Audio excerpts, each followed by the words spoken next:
Hey, how's it going, everybody? Back from San Diego with the winter major coming to a conclusion, and ironically enough, it was actually like pretty straightforward. It was kind of predictable. With that said, we're going to go over and do a quick recap of what went down, kind of talk about the ins and outs as well as the event itself and some of the narratives, I guess is the best way to go about it. We're going to do this in a couple different ways. One, we're going to talk about kind of from a day-to-day perspective, the results and kind of the overall themes and things that were interesting. And then outside of that, we're also going to talk about what happened actually at the event, kind of a quick LAN recap. With that said, let's take a jump over and look at the actual results, and we'll do these kind of in a quick way. Things pretty much as expected. I say that pretty confidently because even in my own predictions that I did, these are the actual results. G1 Dig, Gaming Gladiators, and Pioneers all out. G1 Dig, Gaming Gladiators, and Pioneers all out. Realistically, out of all the results, I got 4 wrong, and they just swapped spots. Well, Group D, I completely messed up. Complexity 3-0 and stuff like that. CRR is a beast. Pretty exciting things there. The biggest upsets, I would say, obviously the G1 phase game. G1, man, not able to close it out in game 4. I think it's a lack of experience. A lot of times when players and teams are in those scenarios, they do tend to overpressure or put themselves in disadvantageous positions. There'd be times where they commit a little bit too heavily because they feel like they can taste the victory, and then it gets saved and it's a counterattack or things of that nature. So G1, I expect to come back stronger. Good learning lesson. Also, Sam number 2 buff is definitely a thing. We'll talk about that in a bit. Overall, I think, though, things to be expected. Gen.G has had problems in the group stage, and hopefully that then comes back to benefit them in the bracket play. But overall, I don't know. Some good, some bad. Realistically, I think things, though, pretty predictable. Top seeds are winning. Good to see Complexity. Again, I've been rooting for them for a while now. Glad to see they're living up on the hype, even though being on LAN is obviously a different beast. Alongside that, then we can go back to my terrible predictions. Even these don't match up. The big thing I'm paying attention to is who made it to the quarterfinals, and I think I got 6 out of 8 right. Realistically, I got Oxygen wrong and Team Secret wrong for my top 8. Everything else, we were on the money. Obviously, seeding and stuff is always difficult to predict, but grand finals, I was also on the money. I said that Team Liquid K Corp in my predictions was going to come down to the wire, 1 goal game. If I went K Corp, we would have been 100% grand finals. So yeah, this season's winter major, very predictable, which was very interesting to me, despite the parity that we normally see. Favorites moving forward, you know, FaZe Clan was a favorite going in, they make it to the grand final. K Corp, favorite going in, making it to the grand final. In the past, the first seed never made the grand final, and now it's happening more realistically, which I think is kind of cool to see. I think it's a good thing, in my opinion, especially for fans following along, that your expectations you set are being fulfilled. G2 again loses to the inevitable winner.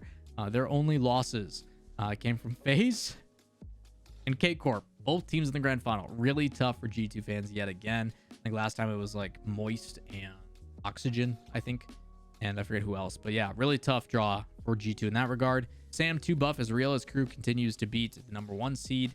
They move on to a really tough Complexity team that I think they looked pretty dang good.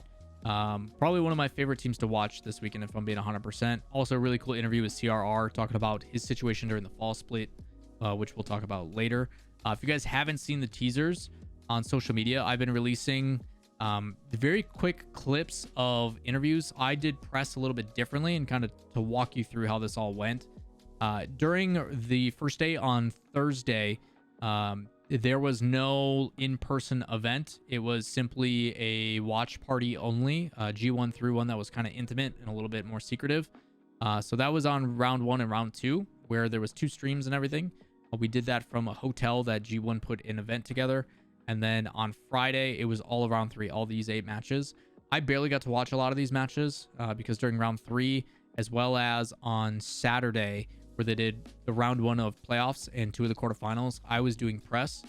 This time around with press, I didn't do like a roundtable discussion with everybody else, all the other outlets and media.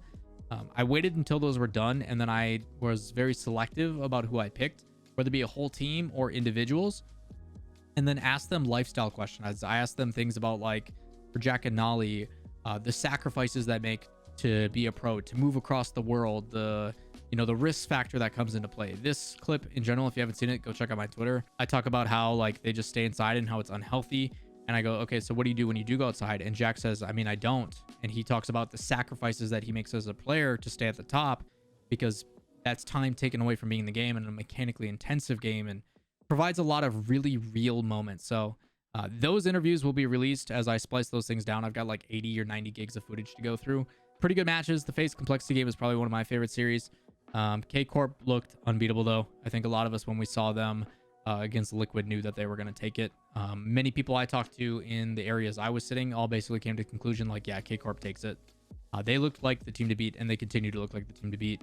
Vatira is that guy. The fact that he is confident enough to sit on stage in his socks with his shoes off and talk about how he is the best player in the world and back it up. You see all of his MVPs and all that kind of stuff was pretty impressive. So overall, San Diego, just as a general, great location. I think it was beautiful. Weather was nice. A lot of cool stuff to do in the area. Dreamhack San Diego in particular, this is the first year that they've done it. They are looking to make it a mainstay in the future. To my knowledge, in the United States, they want to do San Diego, Atlanta, and Texas. Those are the three that they want to continuously do for Dreamhack. And the difficulty with this one is a lot of the people and a lot of the staff we talked to behind the scenes said that this Dreamhack was really slapped together, and it did feel like it. It was cool to see the different venues and stuff, but things just seemed uncoordinated. There were certain things where production was being stolen from one side, like the tech and the hardware was brought to other places.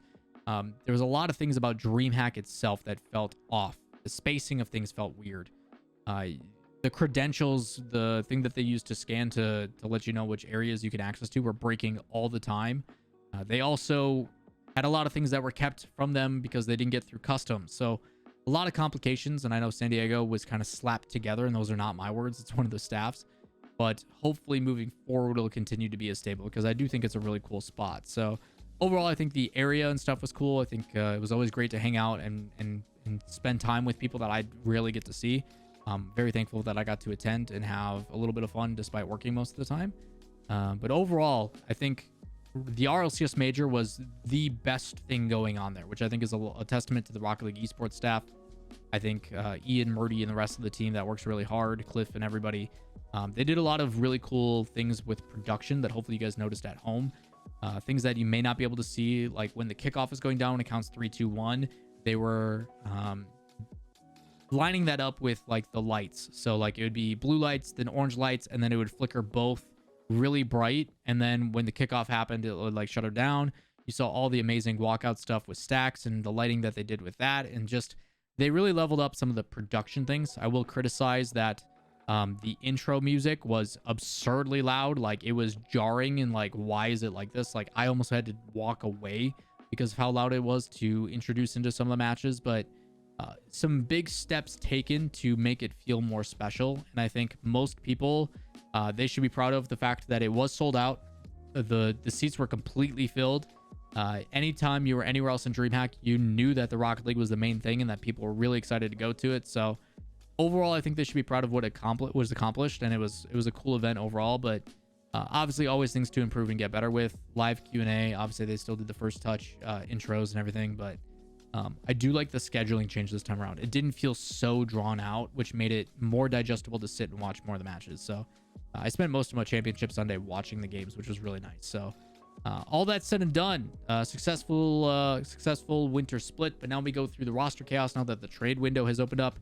It was April 11th until the 24th. So they have just over like a week and a half, 2 weeks to figure things out. You already have a bunch of announcements, which we'll be covering here soon. So over the next few days, we're going to be talking about Spring Major and the World Championship locations and some details about that.